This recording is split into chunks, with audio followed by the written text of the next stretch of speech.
Lalu Yesus berbicara pula dalam perumpamaan kepada mereka. Hal kerajaan sorga seumpama seorang raja yang mengadakan perjamuan kawin untuk anaknya. Ia menyuruh hamba-hambanya memanggil orang-orang yang telah diundang ke perjamuan kawin itu, tetapi orang-orang itu tidak mau datang.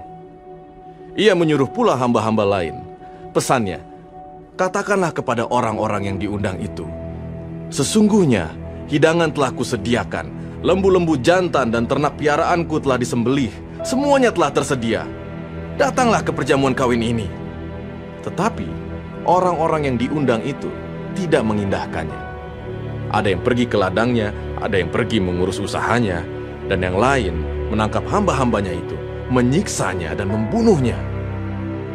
Maka murkalah raja itu, lalu menyuruh pasukannya ke sana untuk membinasakan pembunuh-pembunuh itu dan membakar kota mereka.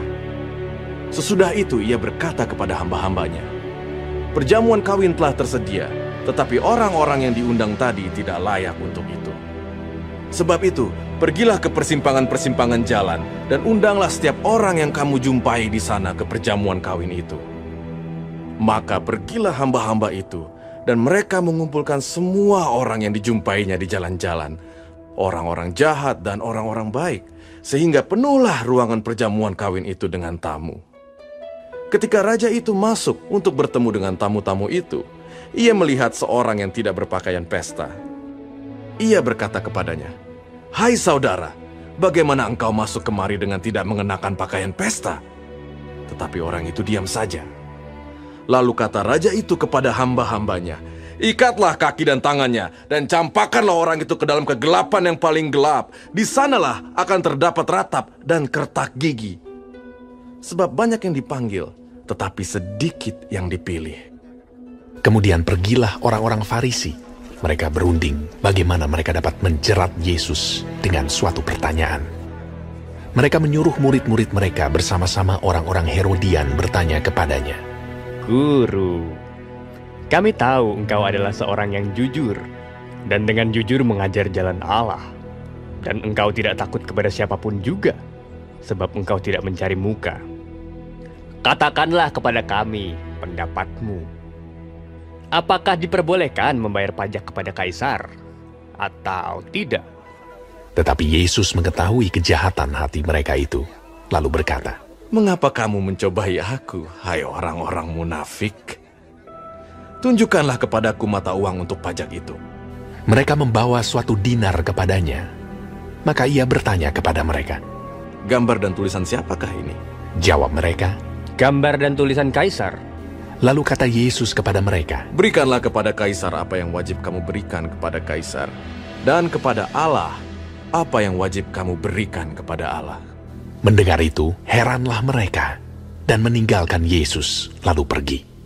Pada hari itu, datanglah kepada Yesus beberapa orang Saduki yang berpendapat bahwa tidak ada kebangkitan. Mereka bertanya kepadanya, "Guru, Musa mengatakan bahwa jika seorang mati dengan tiada meninggalkan anak, saudaranya harus kawin dengan istrinya itu, dan membangkitkan keturunan bagi saudaranya itu. Tetapi di antara kami, ada 7 orang bersaudara. Yang pertama kawin, tetapi kemudian mati. Dan karena ia tidak mempunyai keturunan, ia meninggalkan istrinya itu bagi saudaranya. Demikian juga yang kedua, dan yang ketiga, sampai dengan yang ketujuh. Dan akhirnya, sesudah mereka semua, perempuan itu pun mati. Siapakah di antara ke-7 orang itu yang menjadi suami perempuan itu pada hari kebangkitan? Sebab mereka semua telah beristikan dia." Yesus menjawab mereka, "Kamu sesat, sebab kamu tidak mengerti kitab suci maupun kuasa Allah. Karena pada waktu kebangkitan, orang tidak kawin dan tidak dikawinkan, melainkan hidup seperti malaikat di sorga. Tetapi, tentang kebangkitan orang-orang mati, tidakkah kamu baca apa yang difirmankan Allah ketika ia bersabda, 'Akulah Allah Abraham, Allah Ishak, dan Allah Yakub'? Ia bukanlah Allah orang mati, melainkan Allah orang hidup." Orang banyak yang mendengar itu takjub akan pengajarannya. Ketika orang-orang Farisi mendengar bahwa Yesus telah membuat orang-orang Saduki itu bungkam, Berkumpullah mereka, dan seorang dari mereka, seorang ahli Taurat, bertanya untuk mencobai dia. Guru, hukum manakah yang terutama dalam hukum Taurat? Jawab Yesus kepadanya, Kasihilah Tuhan Allahmu dengan segenap hatimu, dan dengan segenap jiwamu, dan dengan segenap akal budimu. Itulah hukum yang terutama dan yang pertama. Dan hukum yang kedua, yang sama dengan itu, ialah, kasihilah sesamamu manusia seperti dirimu sendiri. Pada kedua hukum inilah tergantung seluruh hukum Taurat dan kitab para nabi. Ketika orang-orang Farisi sedang berkumpul, Yesus bertanya kepada mereka, katanya, Apakah pendapatmu tentang Mesias? Anak siapakah dia? Kata mereka kepadanya, Anak Daud. katanya kepada mereka, Jika demikian, bagaimanakah Daud oleh pimpinan roh dapat menyebut dia tuannya? Ketika ia berkata, Tuhan telah berfirman kepada Tuanku, duduklah di sebelah kananku, sampai musuh-musuhmu kutaruh di bawah kakimu.